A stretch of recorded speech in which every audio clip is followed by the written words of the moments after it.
Thank you. Ayan, isa pa po, isa pa. Ayan.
Siyo naman, mas lalo niyo ako bilang vice.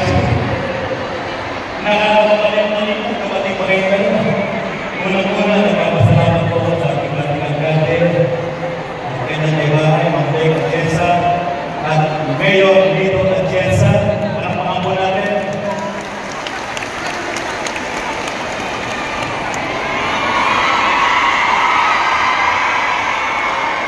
Alam po ninyo, kanina, pagpasok ko, is manulog sa akin.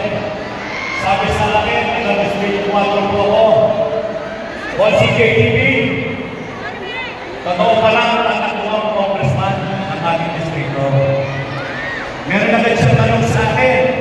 Ang sabi niya sa akin, JTV, kung ikay ba'y papalaring maging congressman, yung bang ginagawa ng kasalukuyang congressman na ngayon ay umuulan sa ating distrito, AIX, APNAP, Financial Assistance, Scholarship, Tupad, yung ba mga yon ay ipagpapatuloy at gagawin mo? Dahil isa lang yung nagtanong, sasagutin ko na po kayo lahat ng Distrito 4, pag nabigyan sa JTV ng pagkakataon, lahat po yun itutuloy ni JTV.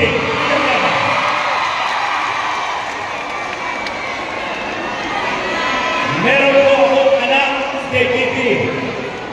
Kaya lang, hindi siya namin bigyan ng scholarship sapagkat ang grade niya kalakol. Nasa squatter lang po kami.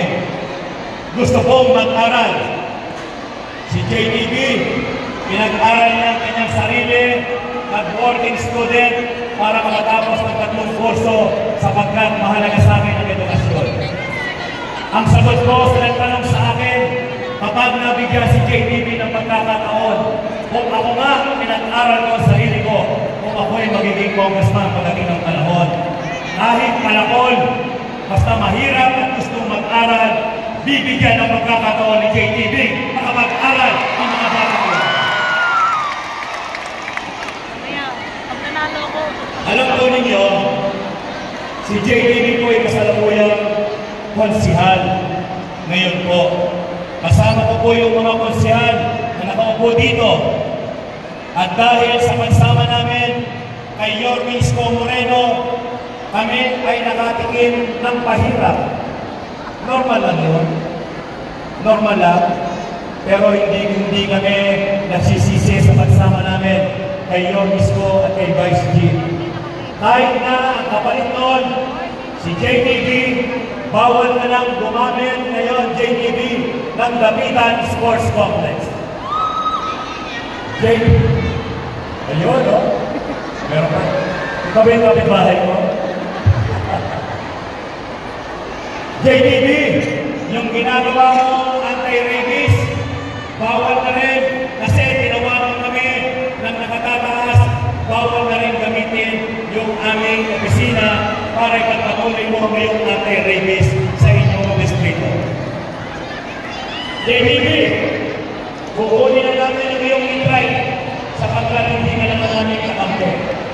At ang pinaka-mabigat dito, pinagkalang ng pagkakitin, pinagkalang di ba nila, hindi natin titigilan ang pagkatrabaho sa 4 sapagkat yung natatanggap ng sahod bilang konsyal. Yun ay magsasahod ko sa mga tao ko para para hindi matigil ang serbisyo sa Distrito 4. Tayo naman mga nasampalok, matatalino tayo lahat.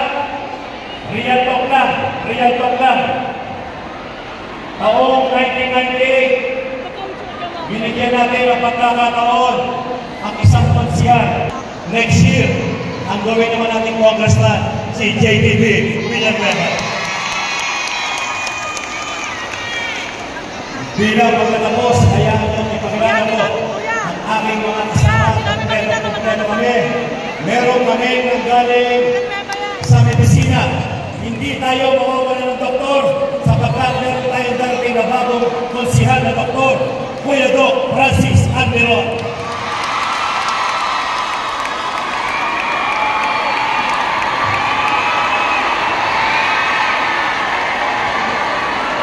Ang sabi na ni Yorme, ang taong nagigipit sa Mumbai, kumakapit, palagpakan natin DJ Pagkatsin. Nire-representa ng kanyang kaibahay si Chef Hana. Nandun ngayon sa konseho, nakikipagbalit ang tatay. Si JTB galing sa barangaya. Hindi to tao, pero makatao. Hindi to hayop, pero hayop sa serbisyo. Bagay na bagay sa konseho, Romeo Bagay. Huwag natin kakalimutan ng mga kabataan. Ang kabataan ng siyang pag-asa ng bayan, dating SK Federation President, magiging konsihal natin, konsihala Eunice Castro. Kung may doktor tayo, meron din tayo abogado. Ang magpapatuloy ng servisyo ng kanyang ama, ang anak ng bata na Sampaloc, Attorney Lady Hitos. At siyempre, ang ama ng libreng edukasyon, panumpa ni Mayor Nito Atienza, magbabalik sa konseho, ang veteran legislator, palakpakan natin, Konsihal Rino Tolentino. Ito po, ang Yormes Choice na Sampaloc. Magandang hapon sa inyo lahat. Mabuhay po tayong Manila. God first.